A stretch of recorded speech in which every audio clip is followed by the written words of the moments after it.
کیا آج میڈیا آزاد ہے؟ کیا آج آپ چیئرمین پی ٹی آئی کا نام لے کے اس کی کوئی خبر چلا سکتے ہیں؟ اگر آپ نے اس کے اوپر اعتراض بھی کرنا ہے یا اس پہ تنقید بھی کرنی ہے تو آپ نہیں چلا سکتے. یہ انڈکلیئرڈ بین ہے. کل سارا دن مجھے یہ بتائیں، اعظم خان صاحب کی 164 کی سٹیٹمنٹ کے اوپر ایک رانا صاحب آگے ہیں، ایک پرچہ تھما دیا ہے. کسی کو نہیں پتا کہ وہ ایکچولی کدھر ہے وہ اس کی سٹیٹمنٹ 164 کی. کسی کو نہیں پتا کہ وہ 164 کی سٹیٹمنٹ کس میجسٹریٹ کے سامنے ہوئی ہے. کسی کو نہیں پتا کہ وہ لاہور اسلام آباد ہائی کورٹ میں جو اس کی پٹیشن فائل ہوئی تھی وہ اپنی مرضی سے کیا تھا، اغوا ہوا، کیا ہوا. لیکن مجھے یہ بتائیں، جی جو جرنلسٹک پروٹیکشن بل آیا تھا اس میں تو یہ میک شور کیا گیا تھا کہ صحافی اپنی سورس بتانے کے پابند نہیں ہے. تو یہ ڈائریکٹ ان کانفلکٹ ہے یہ جو ترامیم کی گئی ہے پیمرا کے قوانین میں. جی یہی میں بتا رہا ہوں. سب سے پہلی خرابی اس کے اندر یہ ہے کہ آپ کو تمام سٹیک ہولڈرز کو ساتھ لے کے چلنا ہے. آپ نے اس کی کنسلٹیشن کرنی ہے. کوئی بھی لا جب آپ بناتے ہیں جو سٹیک ہولڈرز کو آپ کنسلٹ نہیں کرتے، مثلا آپ وکیلوں کے بارے میں کوئی بار کونسل ایکٹ میں ترمیم کر رہے ہیں تو اگر ہم سے پوچھیں گے نہیں، ہمارے سے رائے نہیں لیں گے، آپ PFUJ سے رائے نہیں لیں گے، آپ صحافی برادری سے رائے نہیں لیں گے، آپ کسی ایسوسیشن سے مشورہ نہیں کریں گے تو اس کی کیا قانونی حیثیت ہوگی؟ پہلی بات.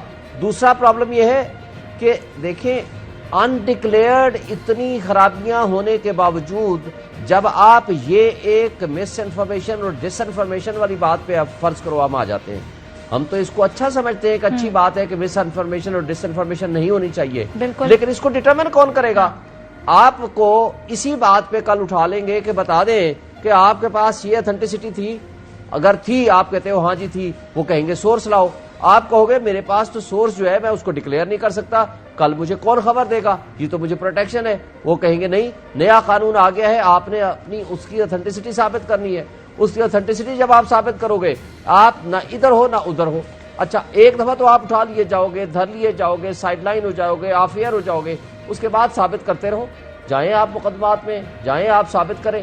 دیکھیں بات یہ ہے کہ بدقسمتی سے ہمارے ادارے آلریڈی باندی بنے ہوئے ہیں حکومت کے سامنے.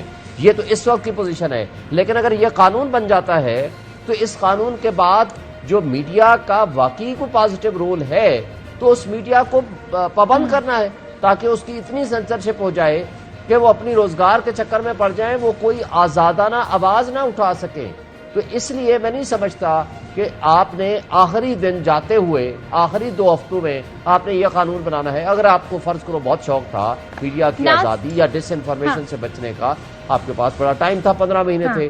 آپ نے آج تک انہوں نے جو بھی قانون سازی کی ہے سوائے پرسن اسپیسیفک میں پہلے دن سے اٹھائے، نیب لا کچھ 5 دفعہ ترمیم کی اپنے مفادات کے لیے. تمام قانون سازی سے یہ تاثر کیوں بڑھ رہا ہے کہ یہ پرسن اسپیسیفک ہے؟ ناز یہ بتائیے گا، کل تک آپ لوگ صحافیوں کے دھرنے میں آ کر بیٹھتے تھے، کہتے تھے میڈیا پر پابندی نہ لگائی جائے. سابقہ حکومت جب پیکا ایکٹ آرڈیننس لائی تھی اس پر آپ لوگوں نے بھی بڑا ساتھ دیا تھا، لیکن آج آپ وہی پیکا ایکٹ کی طرز کا ایک دوسرا نام لے کے ایک دوسری طرز کی ترمیم کر کے ڈیفرنٹ نام سے وہی قدغنے لگانے کی کوشش کر رہے ہیں جس کے خود آپ تنقید کر رہے تھے جس پر ماضی میں. ایسا کیا ہوا پھر؟ دیکھیں ہم نے تو بات یہ ہے کہ اسٹینڈنگ کمیٹی میں تمام پولیٹیکل پارٹیز کے ریپرزینٹیٹیوز موجود ہوتے ہیں. یہ میں آپ کو واضح طور پہ بتا دوں کہ تمام پولیٹیکل پارٹیز کے جو ریپرزینٹیٹیو اسٹینڈنگ کمیٹی میں سب کا انپٹ مشاورت سب کی لی جاتی ہے، سب کی کنسیڈریشن ہوتی ہے، اور تمام لوگ جو ہے جو اسٹینڈنگ کمیٹی میں ممبران ہوتے ہیں وہ عوام کے ریپرزینٹیٹیوز ہوتے ہیں. تو یہ بات میں تو کوئی مجھے سینس نہیں سمجھ آ رہی کہ یہ کہنا ہے کہ اگلی دفعہ حکومت آتی نیکسٹ پارلیمنٹ بیٹھ کے ڈیسائیڈ. یہ بھی پارلیمنٹ عوامی نمائندگان کی ہے، اور پچھلے 5 سال میں 3.5 سال تو یہ خود بھی تھے جنہوں نے اتنا کچھ جو ہے میڈیا کے ساتھ کر کے رکھا ہوا ہے. آج پارلیمنٹ میں نہیں ہے تو پی ٹی آئی کے اپنے ریپرزینٹیٹیوز بھی تھے اور وہ بھی ان ریگولیشنز کے اوپر آواز سب ایکولی اٹھاتے تھے. تب تو وہ بھی کہتے تھے کہ جی دیکھیں پیمرا کے پاس جب ہم بات کرتے ہیں کہ بہت سارے ایسی چیزیں ہوتی ہیں جو نشر کی